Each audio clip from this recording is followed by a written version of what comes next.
الحمد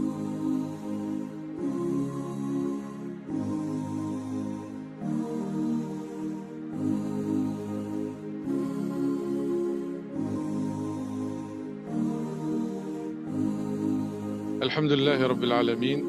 الحمد لله نحمده ونستعينه ونستغفره ونستهديه ونعوذ بالله من شرور أنفسنا ومن سيئات أعمالنا. من يهده الله فهو المهتد ومن يضلل فلن تجد له وليا مرشدا. نشهد أن لا إله إلا الله وحده لا شريك له ونشهد أن محمدا عبده ورسوله. اللهم لك الحمد حتى ترضى ولك الحمد إذا رضيت ولك الحمد على حمدنا إياك. اللهم لك الحمد على نعمك كلها ظاهرها وباطنها ما علمنا منها وما لم نعلم. أما بعد، السلام عليكم ورحمة الله تعالى وبركاته. L'intitulé de l'intervention de ce soir, c'est l'attitude des compagnons face à l'épidémie. Donc j'ai choisi de parler des meilleurs qui sont les compagnons du prophète sallallahu alayhi wa sallam, qui ont été confrontés à une grave épidémie qui était la peste.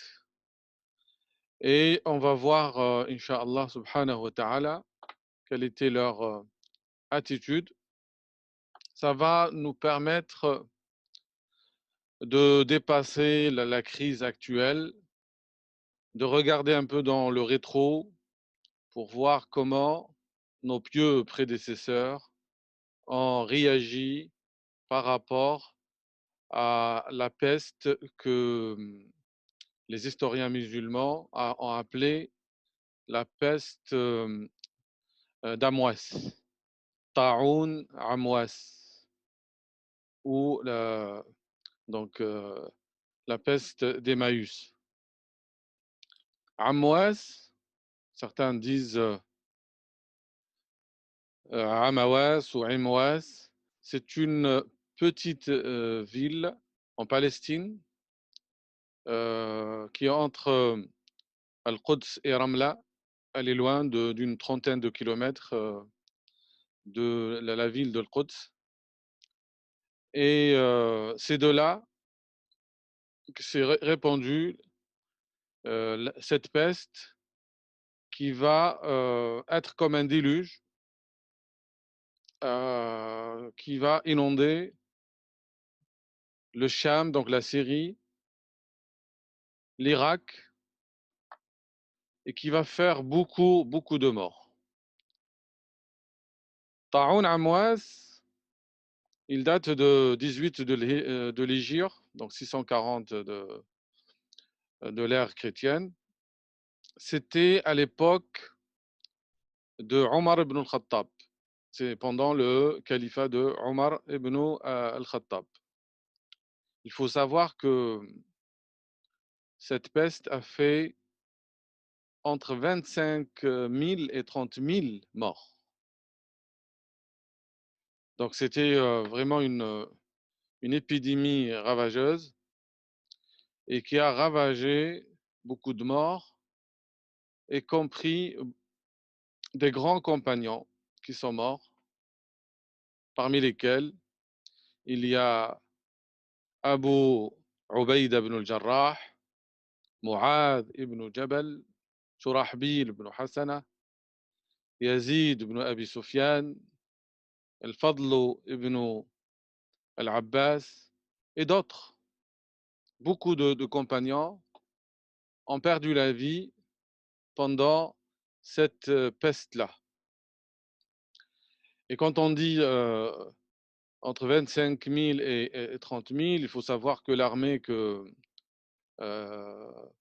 Abu Ubayd a dirigée, elle faisait, selon certains, 30 000 et d'autres 36 000. Donc c'est 80% de cette armée qui ont été affectés par cette peste et qui sont mortes suite à cette peste-là.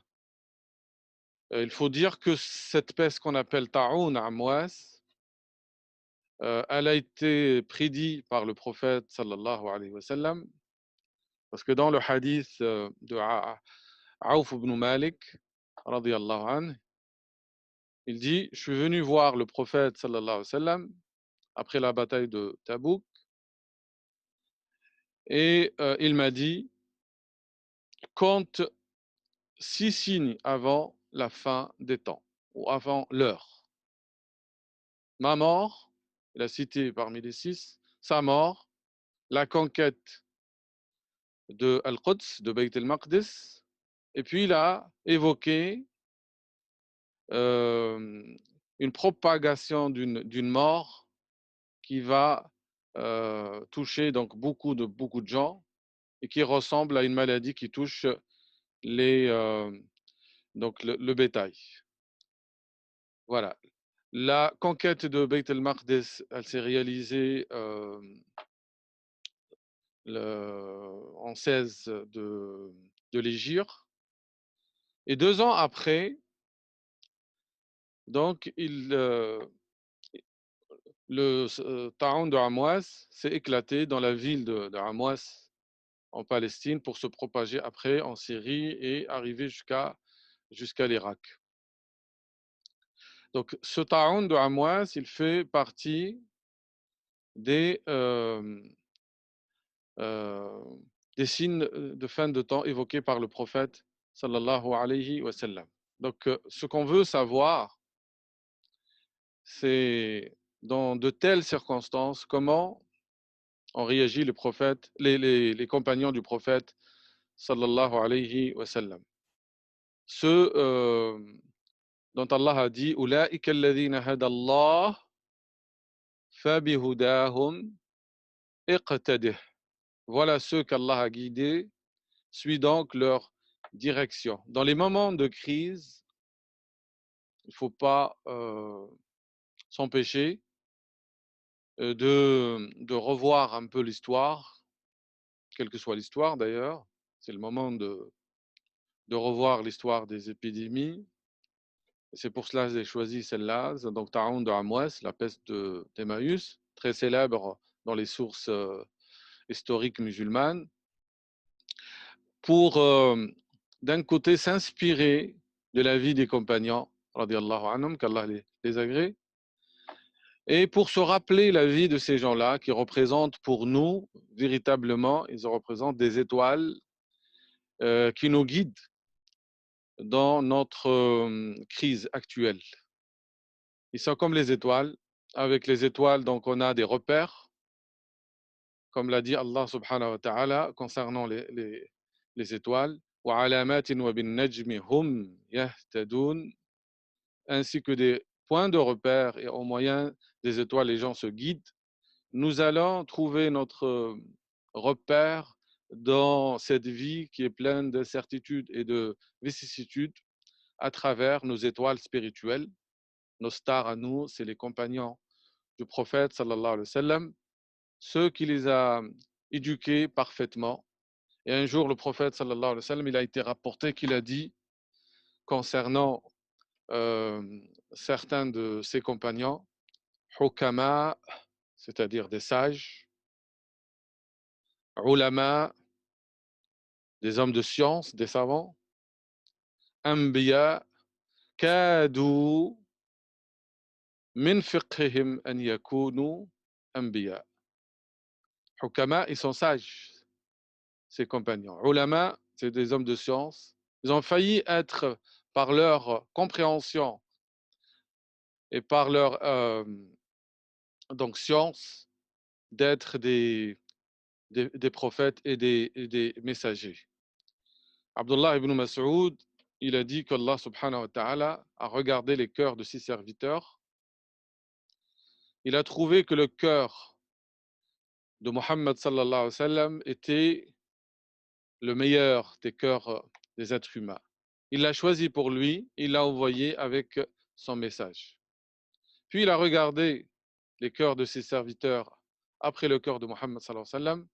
Il a trouvé que le cœur de ses compagnons était le meilleur des cœurs. Donc il a fait d'eux des compagnons de son prophète, ils l'ont assisté. Ce qu'ils voient comme bien, il est bien auprès d'Allah subhanahu wa ta'ala. Et ce qu'ils voient comme mal, il est mal auprès d'Allah subhanahu wa ta'ala. Comme l'a dit l'imam Malik radiyallahu anhu, لا يصلح آخر هذه الأمة إلا بما صلح به أولها. Donc cette umma, elle ne peut être sur le bon chemin et elle ne peut trouver sa voie que si elle suit donc l'exemple et le modèle de ceux qu'Allah subhanahu wa ta'ala a choisi pour être les compagnons de son prophète.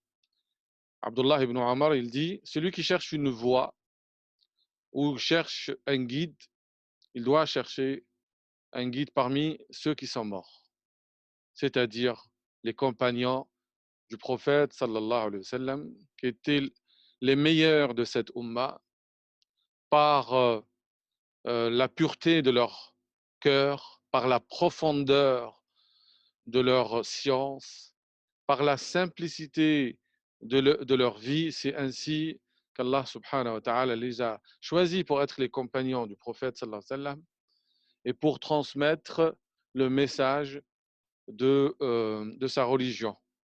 Donc, celui qui veut choisir une voie et chercher un guide, il doit chercher un guide parmi les compagnons du prophète sallallahu alayhi wa sallam parce qu'ils étaient sur le droit chemin. Je vous rappelle que quand on dit dans chaque prière اهدنا الصراط المستقيم صراط الذين أنعمت عليهم غير المغضوب عليهم ولا الضالين. أنعمت عليهم, c'est ceux qu'Allah a comblés de ses bienfaits et de ses faveurs. Et bien sûr, il y a les messagers, il y a les prophètes, mais il y a les véridiques, il y a les compagnons du prophète sallallahu alayhi wa sallam qui étaient vraiment les véridiques des véridiques. Ceux-là, il faut les prendre comme modèle, il faut relire leur vie, leur histoire et s'inspirer de leur modèle.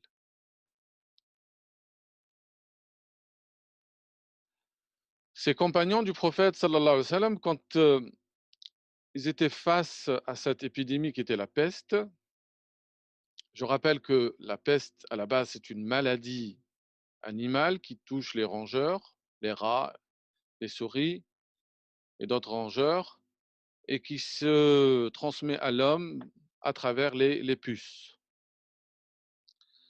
Il y a beaucoup dans l'histoire de l'humanité, il y a beaucoup d'épidémies, particulièrement la peste. Il faut se rappeler que dans le XVIIIe siècle, il y a une peste qui a touché Marseille et qui a fait 40 000 morts, à savoir la moitié de la ville de Marseille et à peu près 160 000 dans la région. Donc c'est une maladie très, très, très grave. Comme l'a dit justement un des compagnons, c'est comme un déluge, sauf qu'il n'y a pas l'eau. C'est un déluge qui se propage à la vitesse de l'eau, qui touche donc les êtres humains et qui enlève les âmes sans pitié. Le prophète, sallallahu alayhi wa sallam, il y a beaucoup de hadiths qui ont parlé de la peste, at-ta'oun. Parmi ces hadiths authentiques, celui-là, عن عائشة رضي الله عنها قالت سألت رسول الله صلى الله عليه وسلم عن الطاعون. Donc Aïcha, elle a interrogé le messager d'Allah subhanahu wa ta'ala sur la peste. Le prophète sallallahu alayhi wa sallam a dit, la peste est un châtiment qu'Allah envoie sur qui il veut et qu'il a mis comme une miséricorde pour les croyants. Lorsque la peste est présente et que le serviteur reste dans sa ville en patientant, et en sachant qu'il ne sera touché que, que par ce qu'Allah lui a écrit, il obtient alors l'équivalent de la récompense du martyr. Donc, nous avons donc la foi que Allah subhanahu wa ta'ala peut sanctionner l'injustice de ses serviteurs par certaines épidémies, mais ce mal, il peut être un bien pour ceux qui reviennent vers lui, ceux qui apprennent donc de cette éducation divine et reviennent vers Allah subhanahu wa ta'ala, ça devient une miséricorde. Donc c'est pour cela, dans la croyance musulmane, la peste donne le martyr à tout musulman, comme le dit le prophète sallallahu alayhi wa sallam dans le hadith authentique. Et dans un autre hadith, les martyrs sont au nombre de 5. Celui qui meurt de la peste, celui qui meurt d'une maladie du ventre, celui qui meurt sous les décombres et celui qui meurt martyr dans le sentier d'Allah subhanahu wa ta'ala. Les 4 premiers, et il y en a d'autres, on a recensé jusqu'à 40 donc, types de martyrs, ils ont la récompense dans l'au-delà comme le martyr qui est mort dans le sentier d'Allah subhanahu wa ta'ala. Mais dans le bas monde, donc ils doivent être traités comme n'importe quelle mort. Ces hadiths, ils vont inspirer les compagnons face à la peste de Amwas. Et les compagnons du prophète, sallallahu alayhi wa sallam, surtout les grands, comme Abu Ubaida, Amir ibn al-Jarrah et Mu'adh ibn Jabal et d'autres, Shurahbil ibn Hassana, vont rappeler aux musulmans que cette peste, ce n'est pas forcément un châtiment d'Allah subhanahu wa ta'ala et que c'est plutôt une miséricorde de la part d'Allah subhanahu wa ta'ala. Il faut savoir que le mot peste, ta'oun, il peut signifier donc la peste, mais c'est aussi une appellation pour désigner toute épidémie qui se propage très très très vite. On va voir un extrait du film de Omar ibn Khattab dans lequel donc on voit Omar ibn Khattab qui se dirige vers Damas, vers Dimashq, la Syrie. Et c'est là, avant d'arriver donc à Damas, les nouvelles lui arrivent que la peste a commencé à se propager dans toute la Syrie. Omar ibn Khattab était sur le point donc d'arriver en Syrie. Et là, il y a Abu Ubaida ibn al-Jarrah, ce grand compagnon qu'on appelle Aminu Hadihi al-Umma, le digne de confiance, qui va venir avec ses chefs donc, de l'armée et qui vont donc annoncer la mauvaise nouvelle à Omar ibn al-Khattab, qui était le calife.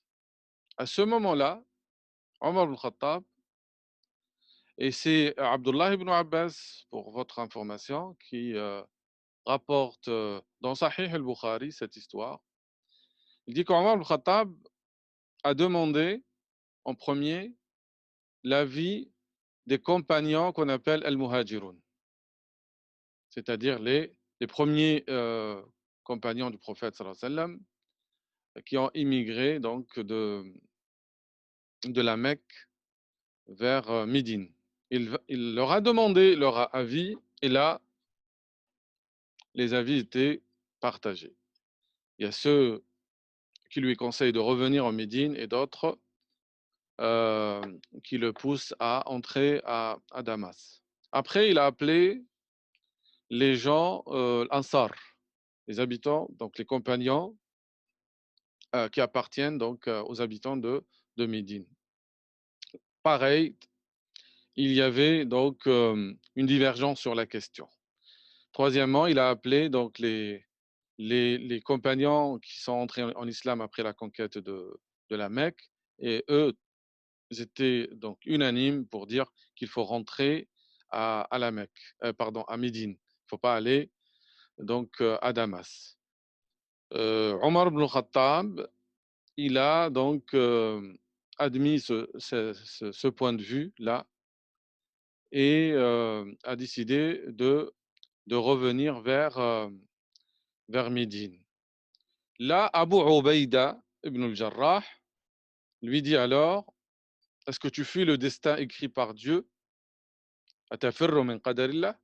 Omar ibn Khattab était irrité par cette réponse parce qu'il avait beaucoup de considération pour Abu Ubaïda ibn al-Jarrah.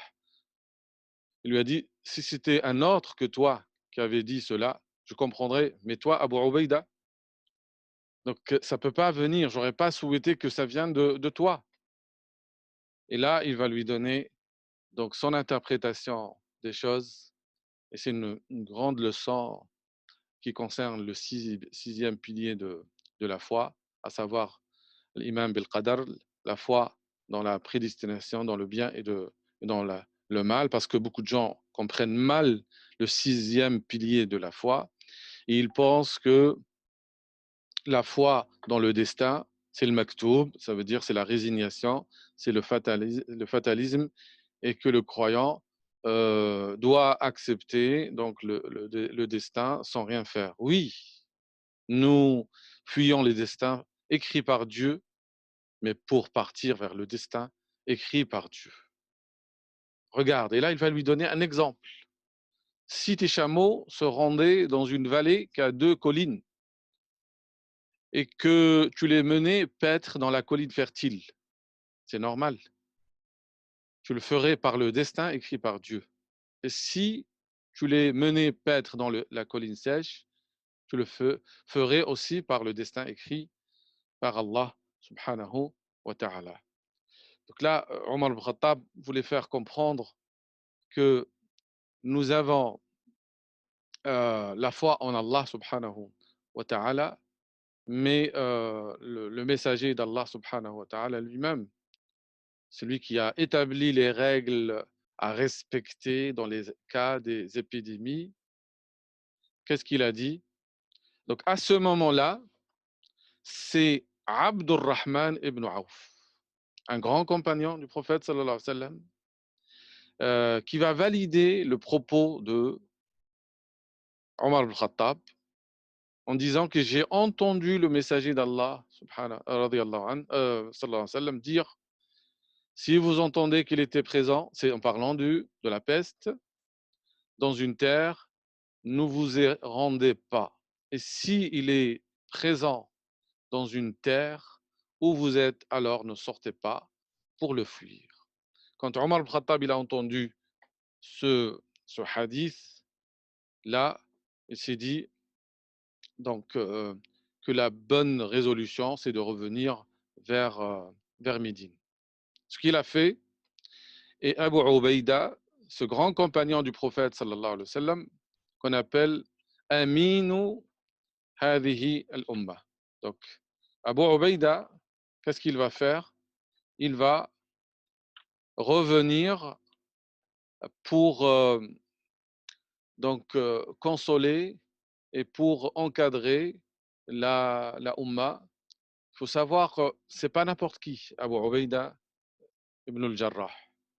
C'est quelqu'un que le prophète sallallahu alayhi wa sallam aimait beaucoup et qu'il a désigné comme le digne de confiance. Le prophète sallallahu alayhi wa sallam a dit, chaque communauté a son amin, son digne de confiance, et le amin, le digne de confiance de cette umma, c'est Abu Ubaïda ibn al-Jarrah. Quand les, euh, les Yéménites sont venus demander au prophète sallallahu alayhi wa sallam pour envoyer quelqu'un avec eux pour leur enseigner la sunna et l'islam, il a pris la main de Abu Ubaïda ibn al-Jarrah, il leur a dit, celui-là, c'est le amin de cette umma, c'est le digne de confiance, donc c'est lui qu'il a choisi pour qu'il enseigne aux gens du Yémen l'islam. Un jour, Omar ibn Khattab était avec ses compagnons, il leur a dit, chacun, il fait un souhait. Ben, l'un d'eux a dit, moi, je souhaiterais avoir l'équivalent de cette chambre ou cette demeure pleine d'or pour que je le dépense dans le sentier d'Allah subhanahu wa ta'ala. D'autres ont dit, moi, je souhaiterais avoir l'équivalent de cette chambre pleine de perles et de bijoux pour le dépenser fi sabilillah. Et là, Omar al-Khattab, il leur a dit, vous savez, moi, ce que je souhaite, je souhaite que cette maison soit pleine de semblables à Abu Ubaïda ibn al-Jarrah. Il l'aimait beaucoup. Il l'apprécie beaucoup, Abu Ubaïda ibn al-Jarrah. On dit que quand il est rentré à Médine, il a envoyé une lettre à Abu Ubaïda ibn al-Jarrah pour lui demander de revenir en Médine parce qu'il a besoin de lui. Et Abu Ubaïda ibn al-Jarrah, il était intelligent, il a compris pourquoi Omar ibn Khattab voulait qu'il rentre à Médine. C'est pour l'épargner. Et pour l'épargner parce qu'il voyait en lui une ressource inestimable. Et donc, il s'est excusé donc poliment et il a dit que sa place, c'est auprès de ses soldats, il doit les soulager. Et justement, quand le mal s'est répandu, Abu Ubaïd ibn al-Jarrah, il va faire un discours pour dire aux gens, أيها الناس إن هذا الوجع رحمة من ربكم. Ô vous les hommes, cette maladie est une miséricorde de votre Seigneur. Wa da'watu nabiyyikum, une invocation de votre prophète. Wa mawtu salihina min qablikum, et la mort des pieux avant vous. Wa inna Ubayda yas'alu Allah an yaqsima lahu minhu hattahu. Et que Abu Ubaïda, lui, demande sa part de cette miséricorde. Entre-temps, donc, Omar al-Khattab va lui conseiller de s'éloigner des endroits humides, là où il y a des marécages. Donc, il va ordonner à Abu Moussa al-Ash'ari,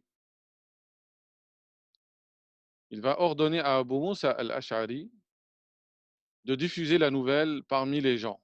Abu Moussa al-Ash'ari, quand il est parti chez lui, il a trouvé que sa femme a été contaminée.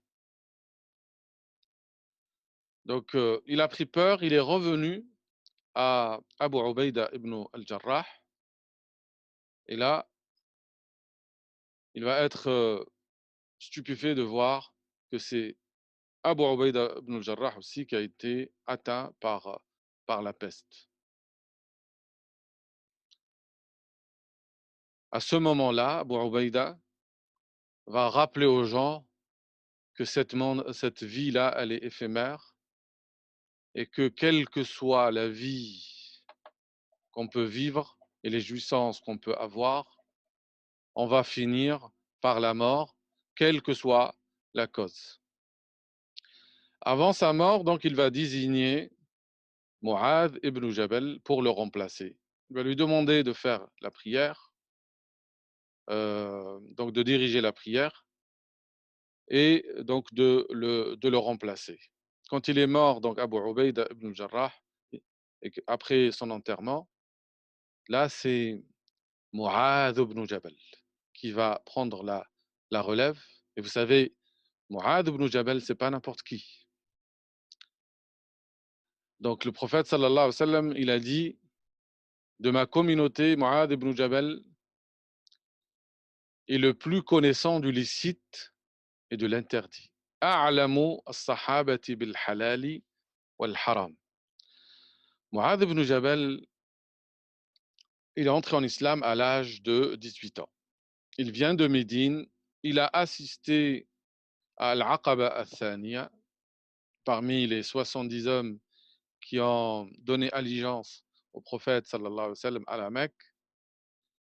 Et depuis donc son islam, il est devenu un des plus grands savants des compagnons du prophète sallallahu alayhi wa sallam.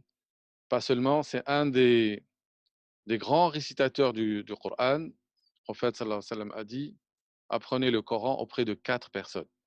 Abdullah ibn Mas'ud, Salim Mawla Abu Hudayfa, Ubay ibn Ka'ab et Mu'adh ibn Jabal. Il faut savoir que Mu'adh ibn Jabal, ce jeune homme-là, le prophète sallallahu alayhi wa sallam l'aimait beaucoup. Et un jour, il l'a pris avec la main, ou certains disent il était avec lui sur la monture, derrière lui, et il lui a dit Ya Mu'adh, inni la uhibbuk. Oh Mu'adh, je t'aime. N'oublie pas de dire après chaque prière Allahumma anni ala dhikrika wa shukrika wa husni ibadatika.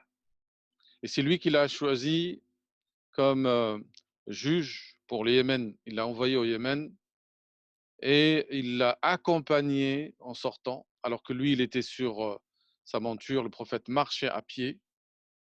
Et là, il va lui dire Ya Mu'adh, il se peut, que tu ne vas pas me voir l'année prochaine. N'oublie pas de me rendre visite à ma mosquée et à ma tombe. C'était les dernières paroles qu'il a entendues du prophète sallallahu alayhi wa sallam. Il a pleuré pour cette séparation. Puis le prophète sallallahu alayhi wa sallam, il a regardé la Médine, il lui a dit les hommes les plus dignes de moi sont les pieux, là, quel que soit leur endroit. Et c'est vrai que c'était la dernière rencontre avec le prophète sallallahu alayhi wa sallam. Par la suite, le prophète sallallahu alayhi wa sallam est mort. Le, euh, Omar ibn Khattab a dit que si Mu'adh ibn Jabal était vivant, je l'aurais désigné à ma succession. Et quand je me présenterai devant Dieu et qu'il me demanda qu'as-tu désigné au commandement de la communauté de Mohammed, je dirai j'ai désigné Mu'adh ibn Jabal parce que j'ai entendu le messager d'Allah dire le jour de la résurrection, Mu'adh ibn Jabal sera l'imam des savants. Donc on peut rester sur Mu'adh ibn Jabal des heures et je vous invite à connaître ce grand compagnon que Abdullah ibn Mas'ud a dit qu'il est le semblable de Ibrahim alayhi salam. Un jour il a dit Inna Mu'adh kana ummatan qanitan lillah. Il a dit Mu'adh était un guide parfait. Il était soumis à Allah. Celui qui l'a entendu, il a dit, il pensait qu'il s'est trompé. Il lui a corrigé donc le verset Inna Ibrahim kana ummatan qanitan lillah. Abraham était un guide parfait. Donc Abdullah ibn Mas'ud, il va répéter Mu'adh était une umma. Pourquoi? Il lui a dit, tu sais, c'est quoi la umma? C'est quoi al-qanit? Al-umma, c'est celui qui appelle les gens au bien. Et al-qanit, c'est celui qui est obéissant à Allah et à son messager.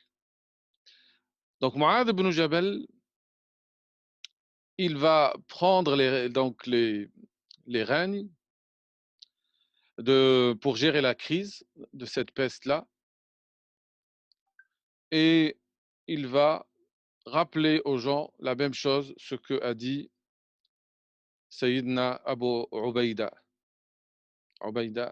ibn al-Jarrah.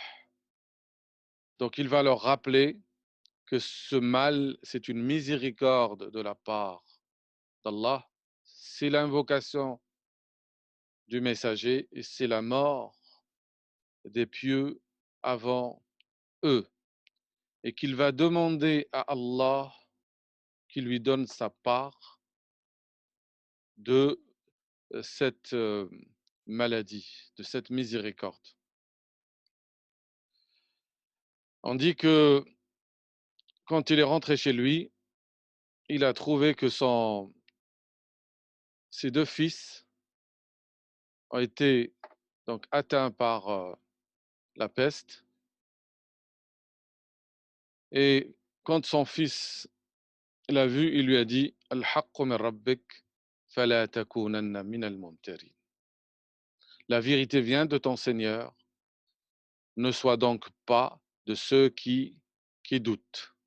Il a répondu Satajiduni insha'Allahu min as-sabirin. Vous allez me trouver, insha'Allah, parmi les patients. Il a perdu sa famille dans cette peste, sa femme et ses enfants. Et puis, lui-même, il va être contaminé, il va voir la trace de la peste dans, dans sa main. Et là, il va se réjouir en disant, Mon Seigneur, toi, tu bénis la chose petite. Bénis donc cette, cette tâche-là. Et il va donc être contaminé par cette peste-là,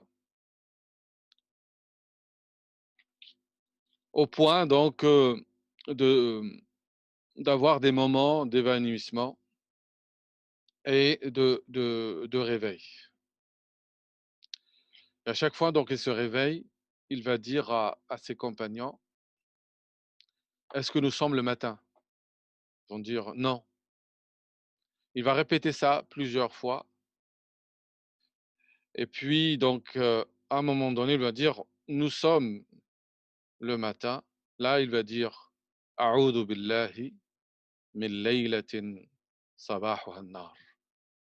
Je demande qu'Allah me protège d'une nuit qui sera suivie par l'enfer. Marhaban bil mauti, marhaba. Ô mort, sois la bienvenue. Za'irun mughib, habibun ja'a ala faqa. Tel un visiteur qui vient après une longue absence, et un être cher qui arrive après un profond désir. Puis il va lever donc là, les yeux vers le ciel pour dire Allahumma inni kuntu akhafuk wa ana al-yawma arjuk. Bon, oh Allah, avant je te craignais, mais aujourd'hui j'ai une grande espérance en toi, ou un grand espoir en toi. Allahumma innaka la ta'lam anni lam akun uhibbu ad-dunya wa tul al-baqa'i fiha لكري الأنهار ولا لغرس الأشجار.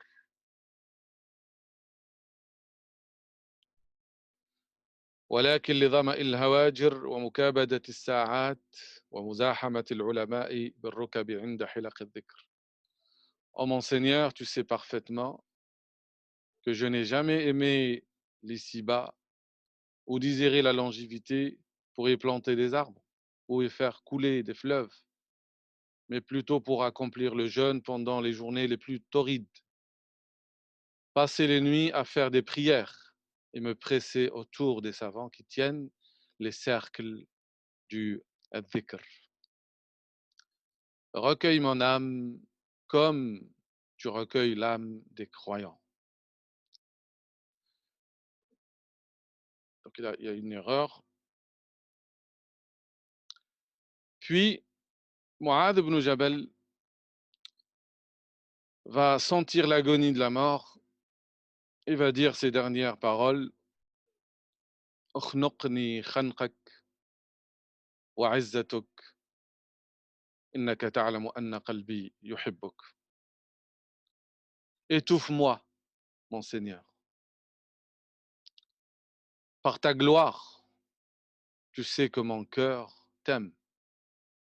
Et il a rendu l'âme à son créateur. Quand Mu'adh ibn Jabal est mort,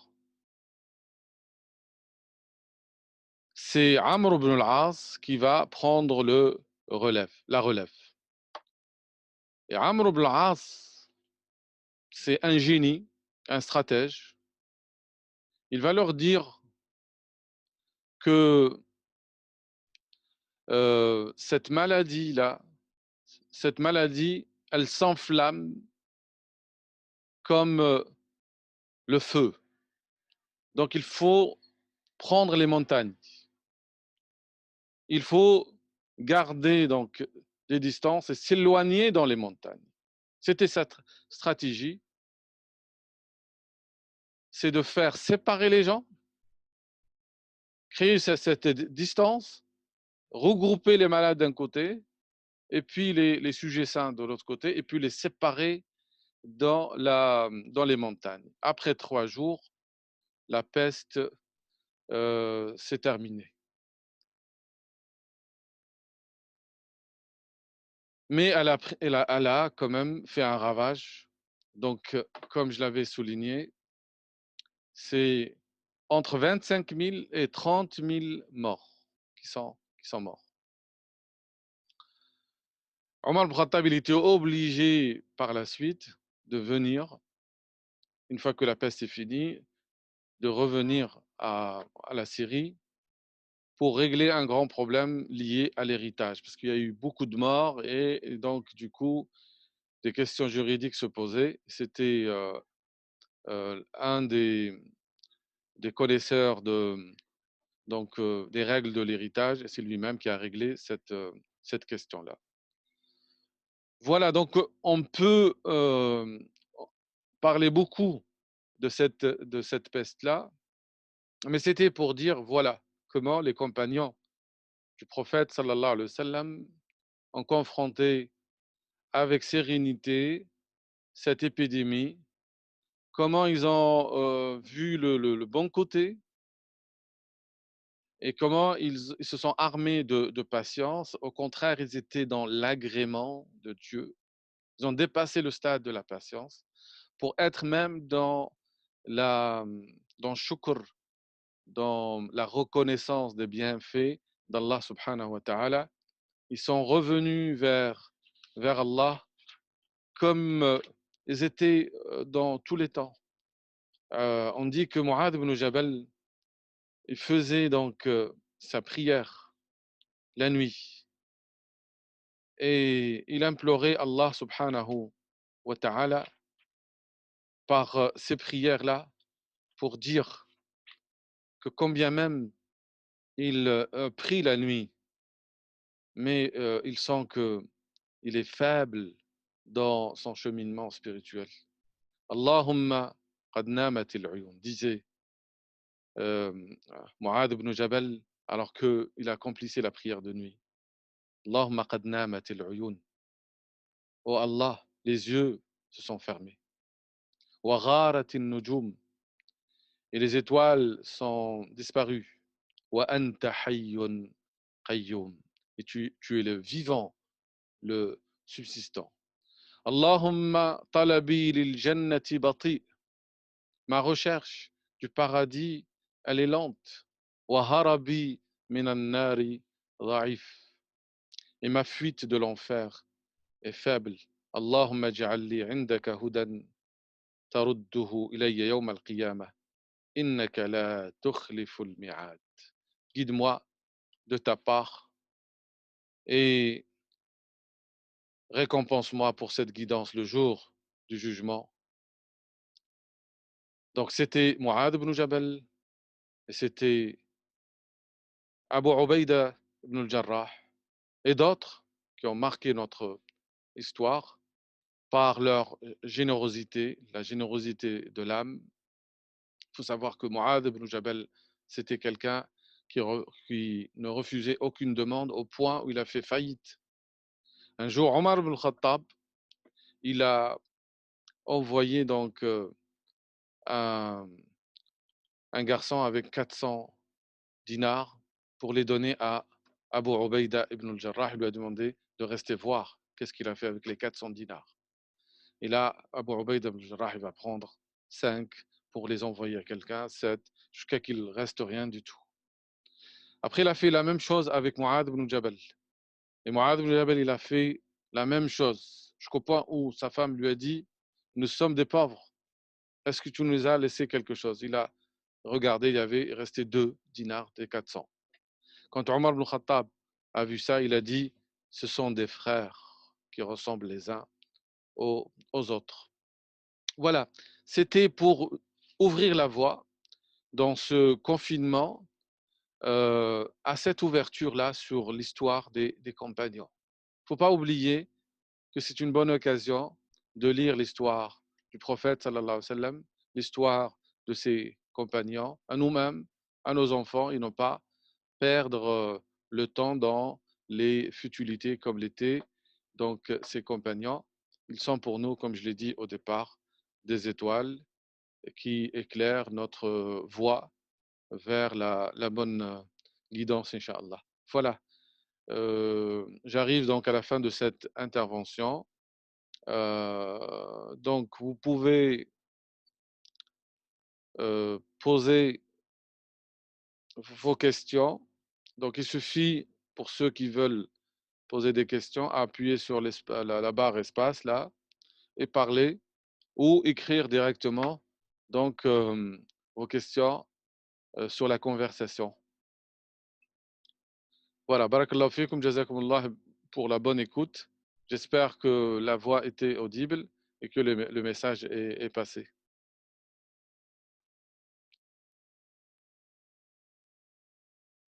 Est-ce que vous avez donc des interventions ou des questions?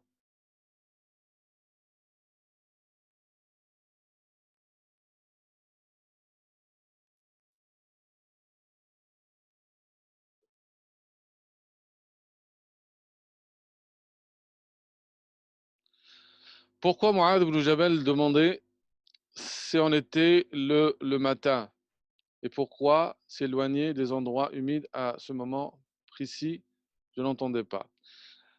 Alors, c'est que Mu'adh ibn Jabal savait qu'il allait mourir. Il était contaminé par la peste. Et il savait à n'importe quel moment, il va quitter ce bas monde-là. Donc, pour lui, c'était la nuit. Il se disait que si il lui arrive donc de quitter cette vie-là, il craint, c'est normal qu'on a la crainte de finir mal, d'aller à l'enfer. Donc, il se disait, je demande protection d'une nuit qui sera suivie par un matin où il sera dans l'enfer. Sinon, pour les endroits humides, c'est Omar ibn Khattab, parce qu'à la base, comprenez bien qu'à l'époque, ne connaissait pas la nature réelle de la peste, et que ça venait surtout des, euh, des animaux comme les rats, et surtout par des puces. Donc il pensait plutôt à l'air, et que c'est la pollution de l'air qui contaminait les gens. Donc Omar ibn Khattab il leur a demandé de s'éloigner des endroits humides, des endroits où il y a des marécages, pour trouver donc des endroits où l'air il est plus pur. C'est Omar ibn Khattab qui leur demandait de s'éloigner des endroits humides. Par contre, Amr ibn al-As, ce qu'il a fait, c'était plus efficace et plus pertinent. c'est vraiment le premier qui a appliqué le concept de distance sociale ou distanciation sociale. Donc, il a demandé aux gens de s'éloigner dans les montagnes et de prendre leur distance, et c'est ça qui a fait stopper la peste. Alors, pourquoi souhaitait-il la maladie? Alors, en règle générale, on ne souhaite pas être malade, on demande l'afia. La- mais là, c'est que les compagnons du prophète, sallallahu alayhi wa sallam, rappelez-vous, se sont rappelés le hadith du prophète, sallallahu alayhi wa sallam, que la peste, c'est le martyr de ma umma, que celui qui meurt après être contaminé par la peste sera un martyr. Donc pour eux, ils ont vu ça comme une miséricorde de la part d'Allah subhanahu wa ta'ala. Cette miséricorde leur permettra de se purifier et d'aller, donc de quitter ce bas monde en tant que martyr. Sinon, la règle générale, c'est que le croyant demande à Allah l'afia.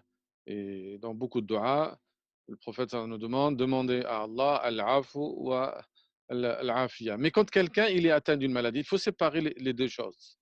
Vous êtes en bonne santé, vous demandez à Allah toujours la constance de cette bonne santé. Mais si vous êtes éprouvé par la maladie, ou par la peur, ou par la pauvreté, dans ce cas-là, vous faites preuve de patience, vous demandez à Allah subhanahu wa ta'ala de vous donner de la force, et vous souhaitez que votre souffrance ou votre endurance soit récompensée par Allah subhanahu wa ta'ala. Il faut distinguer donc les deux cas.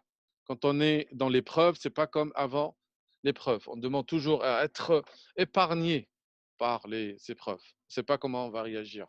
Mais si Allah choisit pour nous euh, d'être éprouvé, dans ce cas-là, on doit faire preuve de patience pour aller vers l'agrément, la satisfaction des décrets divins, et pour aller vers la gratitude, vers la reconnaissance, euh, et voir que cette épreuve-là, c'est un bienfait d'Allah subhanahu wa ta'ala, comme on le voit dans le récit de tous les compagnons du prophète, sallallahu alayhi wa sallam, notamment ceux qui ont été confrontés à soit à la maladie, à l'épidémie ou à d'autres formes de souffrance.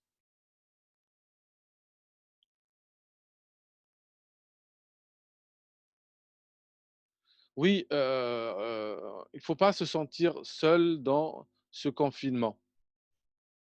C'est Mu'adh ibn Jabal qui le dit, parle peu avec les gens et parle beaucoup avec Allah.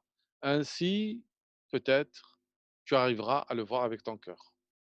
Le silence, c'est un moment propice pour s'isoler et rester avec Allah subhanahu wa ta'ala, prendre le temps de l'implorer.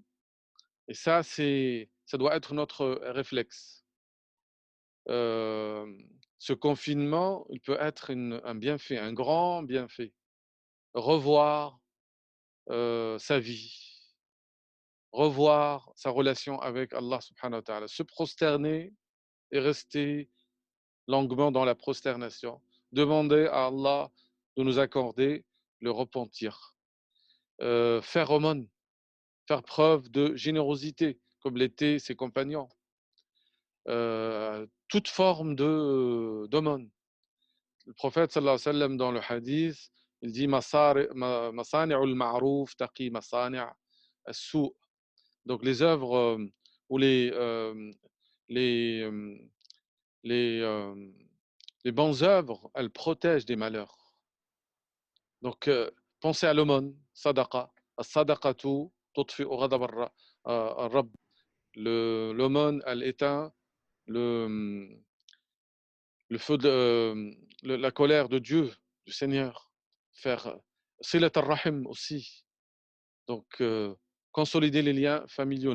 Pensez à appeler vos proches, qu'ils soient proches ici, c'est-à-dire qu'ils soient à côté ou lointains, pensez à les appeler.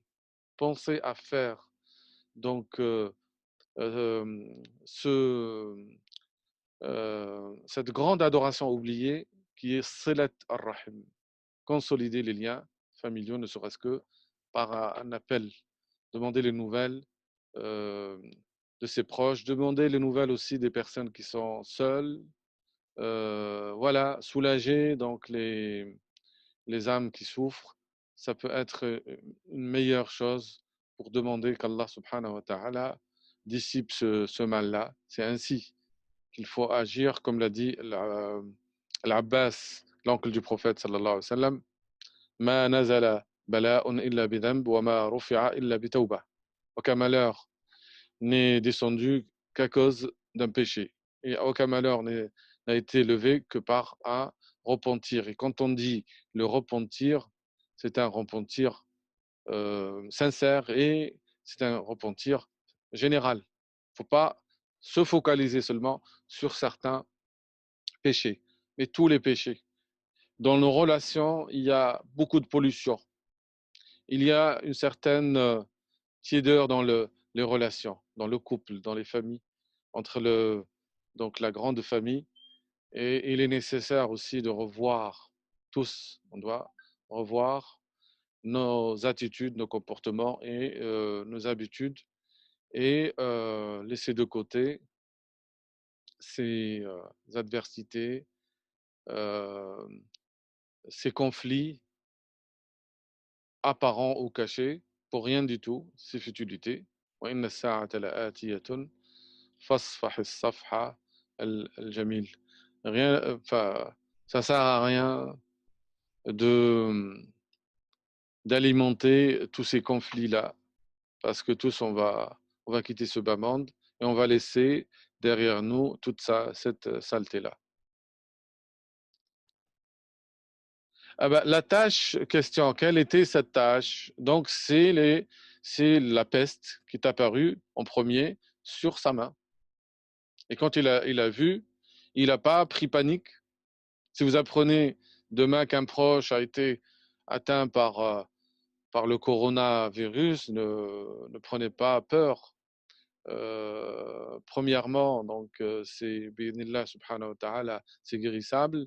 Et de l'autre côté, euh, cette maladie, elle peut être une miséricorde pour la personne et non pas un châtiment comme on peut le penser. Question, du coup, était-il quand même considéré comme un martyr étant donné que c'est une maladie qu'il a souhaité?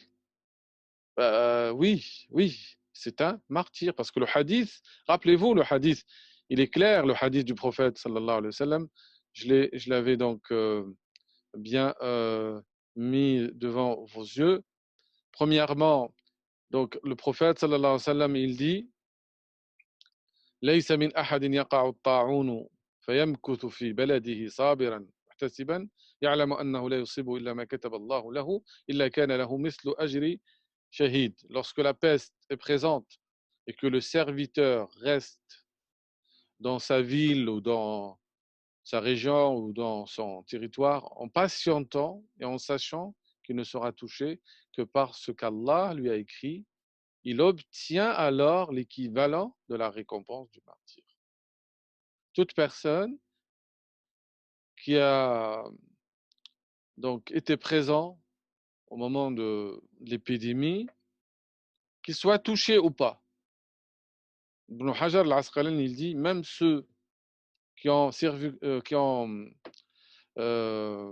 pas été touchés par la peste et qui font preuve donc de patience devant ce décret divin, eh ben, ils ont la récompense du martyr. Même celui qui ne meurt pas à cause du virus, euh, il, euh, il a la récompense auprès d'Allah subhanahu wa ta'ala s'il réalise bien sûr ses qualités, ses conditions. Comment se fait le repentir général?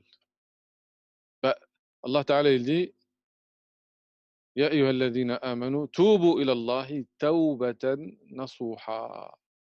Ô vous qui avez cru, repentez-vous à Allah d'un repentir sincère. Donc le repentir sincère, commence déjà par regretter tous les méfaits, les péchés que j'ai faits. Parce que les péchés, à vrai dire, c'est c'est un poison. C'est comme des blessures aussi, qui peuvent blesser le cœur et le rendre malade ou carrément peuvent lui donner la mort. Donc, premièrement, c'est regretter les péchés, tous les péchés. On ne se focalise pas seulement, et surtout les péchés vis-à-vis d'autrui. Quelqu'un qui a pris l'argent d'autrui, quelqu'un qui a volé, quelqu'un qui a touché autrui, quelqu'un qui fait du tort à autrui. Donc ça, c'est des péchés. Il n'y a pas seulement les péchés entre toi et Allah subhanahu wa ta'ala. Une fois regretté, il faut donc avoir la résolution de ne pas revenir, faire réparation si c'est un péché entre toi et les autres, les humains.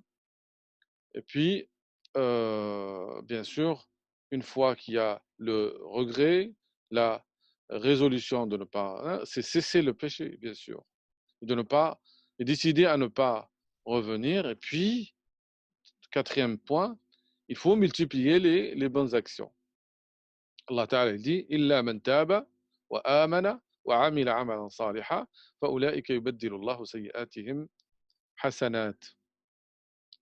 Donc, Allah Ta'ala, en parlant des Ibad al-Rahman, les serviteurs du tout miséricordieux, dit c'est ceux qui n'invoquent pas autre divinité qu'Allah, qui ne donnent pas la mort à autrui, qui ne commettent pas la fornication ou l'adultère.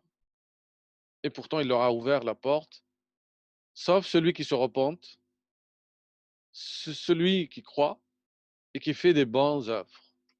Il ne suffit pas seulement de se repentir et puis de rester donc avec les mêmes personnes et qui nous attirent vers l'insouciance et vers la désobéissance. Il faut remplir son temps par, bien sûr, des bonnes actions. Bien sûr, le premier point, c'est salat. Faire la prière et la faire convenablement, respecter les horaires de prière et puis faire la prière comme il faut, que ce soit un moment de relation intense et intime avec Allah subhanahu wa ta'ala, où on exprime notre servitude à lui, on lui demande pardon et on se rappelle sa rencontre le jour dernier. Pour le repentir, donc je vous invite, il y a pas mal de livres sur le repentir, mais vous pouvez lire soit le chapitre du Tawba, le repentir dans Modification des sciences de la religion. Il y a un beau livre de Ibn al-Qayyim qui s'appelle le Shifa Adda ou Dawa. Donc, le Adda, c'est la maladie et la guérison. C'est un très très bon livre aussi pour nous permettre à délaisser donc certains péchés qu'on n'arrive pas à abandonner, qui s'appelle donc Adda ou Dawa. Il me semble, est traduit par le mal et la guérison ou la maladie et la guérison. Donc l'auteur est Ibn al-Qayyim al-Jawziyya. Voilà, s'il y a pas d'autres questions, donc on va clore, Inch'Allah, cette réunion. Qu'Allah subhanahu wa ta'ala bénit cette assemblée. Alors, il y a une question. Lorsque vous dites que l'imam Ibn Hajar dit que même celui qui n'a pas été touché par le statut de martyr comme Alors, pour le statut de martyr, bien sûr, ceux qui sont morts, comme dans le hadith que vous voyez là, euh, devant vous, donc 5 font partie des martyrs, celui qui meurt de la peste, celui qui meurt d'une maladie, du ventre, celui qui meurt noyé. Et il y a d'autres hadiths, hein, donc certains savants, ils ont recensé jusqu'à 40. Ces gens-là, ils ont de la récompense de martyrs le jour dernier. Dans le jour dernier, ils sont considérés comme martyrs. Mais à la différence d'un martyr qui est mort dans Fisabilillah, dans le bas monde, on les traite comme n'importe quelle mort. On doit les laver, faire la prière et les enterrer après le lavage. Mais dans l'akhira, ils auront, oui, le statut et la récompense. Et Ibn Hajar, il dit que la personne qui a fait preuve de patience devant l'épidémie, elle a patienté, elle a accepté le décret divin, elle aura pareil, donc la récompense du martyr.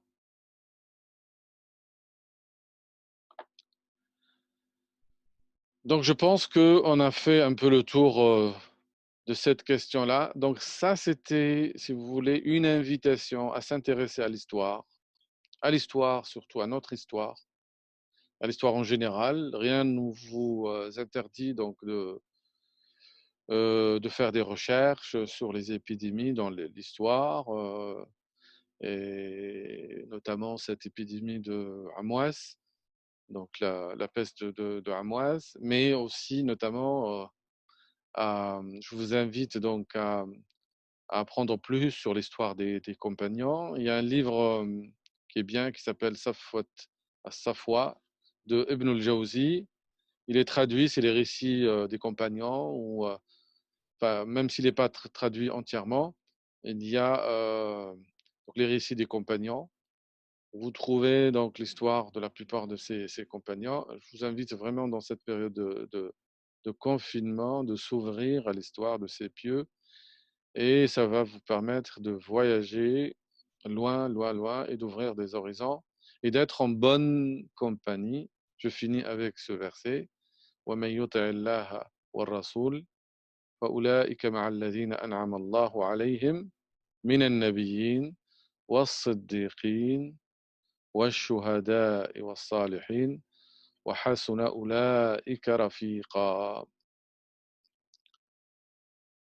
Allah Ta'ala, il dit, et celui qui obéit à Allah et à son messager, وَمَن يُطِعِ اللَّهَ وَالرَّسُولَ فَأُولَٰئِكَ مَعَ الَّذِينَ أَنْعَمَ اللَّهُ عَلَيْهِمْ.